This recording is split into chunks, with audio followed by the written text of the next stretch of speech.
అక్కడ రారు. Register office పెట్టాలంటే కార్పొరేట్ ఆఫీస్ కి కావాలంటే సిటీలు ఉండాలి. అది చేయాల్సిన పని. అదే కదా. ప్రసాద్ గారు ఒక 100 ఏళ్ల తర్వాత మీ మీ ముదిమల వాళ్ళు చూస్తానికి ప్రజల అమాయకులు స్కూల్స్ చదువుకుంటే ఒకసారి ఆంధ్ర ప్రజలు మనం 70 ఏళ్ళ నుంచి స్కూల్స్ చేస్తున్నామండి. అయిపోయింది, బెజవాడ అయిపోయింది, హైదరాబాద్ వెళ్ళాం, మళ్ళీ ఇప్పుడు ఇక్కడ. Not because of industrial hubs. అక్కడ కార్పొరేట్ ఆఫీసులు అక్కడ ఉన్నాయి. వచ్చిన ప్రతి ఇన్కమ్ అక్కడి నుంచి చూపిస్తారు కాబట్టి దాన్ని హైదరాబాద్. అదే కాదు సార్, అక్కడ ఉన్నటువంటి ఎవడు వచ్చి పెడుతున్న ఫార్మాసిటీ అక్కడే. అట్లాగే ఇతర మ్యానుఫ్యాక్చరింగ్ సిటీలు హైదరాబాద్ చుట్టూనే ఉన్నాయి. జీడిమెట్ల ఇవన్నీ కూడా ఇక్కడే జనాలు ఏమారుస్తున్నారు. హైదరాబాద్ ఒకప్పుడు మన నివాసయోగ్యమైన ప్రాంతమే తప్ప ఇండస్ట్రియల్ హబ్ అక్కడ విశాలమైన భూములు ఉండటం వల్ల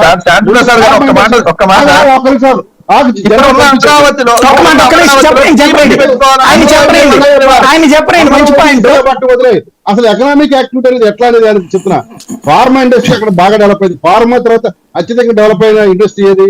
ఈ సాఫ్ట్వేర్ ఇండస్ట్రీ తప్ప ఇతరత్ర మ్యానుఫ్యాక్చరింగ్ సెక్టర్ లో. ఒక మంచి పాయింట్ చెప్పారండి, కానీ ఇక్కడ దానికే సందేహం ఉంది. ఒక మాట అక్కడే చాలా సందేహం ఉంది. ఇప్పుడు మీరు ఏమన్నారంటే అక్కడ భూములు విశాలంగా ఉన్నాయి, తక్కువ ధరలో దొరికినాయి కాబట్టి సిటీ గ్రోత్ వచ్చింది. ఇక్కడ ఇప్పుడే 10 కోట్లు 25 కోట్లు ఉంటది. ఇక్కడికి వచ్చి ఎవడు పెడతాడు? ఇదే రాష్ట్ర ప్రభుత్వాలు చేస్తున్న మోసం, రాజకీయ మోసాన్ని కొనసాగిస్తున్నాం కదా.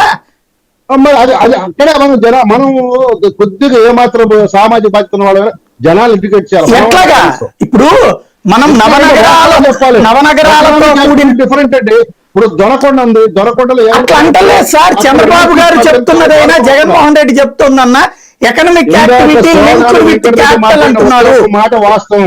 వెంకటరెడ్డి మాట్లాడిన ఒకే ఒక మాట వాస్తవం. అదేంటంటే మౌలిక వసతుల కల్పన. మీరు మౌలిక వసతుల కల్పన ఎక్కడ చేస్తే అక్కడ గ్రోత్ వస్తాయి సార్. మౌలిక వసతుల కల్పన అంటే అమరావతిలో మౌలిక వసతులు రామ్ కుమార్ గారు చెప్తున్నారు. ఒక్క నిమిషం రామ్ కుమార్ గారు ప్లీజ్ ప్లీజ్ ప్లీజ్ ఒక్క నిమిషం. టైం ఇది చాలా హాట్ టాపిక్, మళ్ళీ కూడా పెడదాము. ఒక్క నిమిషం. మ్యానుఫ్యాక్చరింగ్ యూనిట్స్ కానీ ఇండస్ట్రియల్ ఎవరన్నా పెట్టాలంటే వాళ్ళు ఇక్కడే పెట్టాలని ఎందుకుంది సాయి గారు? వాళ్ళకి ఎక్కడ ల్యాండ్ వైబుల్ అయితే సార్ మీరు వాస్తవానికి ఎందుకు దూరంగా పరిగెడుతున్నారు నాకు అర్థం కావట్లా. చంద్రబాబు గారు చెప్తున్నది మొత్తం ఎకనామిక్ గ్రోత్ అంతా ఒక సిటీ. చంద్రబాబు గారు చెప్పింది. ఇప్పుడు జగన్ చెప్తుంది అదే. మ్యానుఫ్యాక్చరింగ్ సెక్టర్ తో సహా ఉండబట్టినే తెలంగాణలో ఇంకెక్కడా లేదండి జీడిపి, ఓన్లీ హైదరాబాద్, అదే బెంగళూరు. ఇప్పుడు అసలు పాత కాన్సెప్ట్ లో ఒక నగరాన్ని బేస్ చేసుకుని హైదరాబాద్ ఎందుకు ఉండాలి? ఫ్యూచర్ లో ఎవరైనా చూస్తే ఏపీ అంతా చూడాలి కదండి.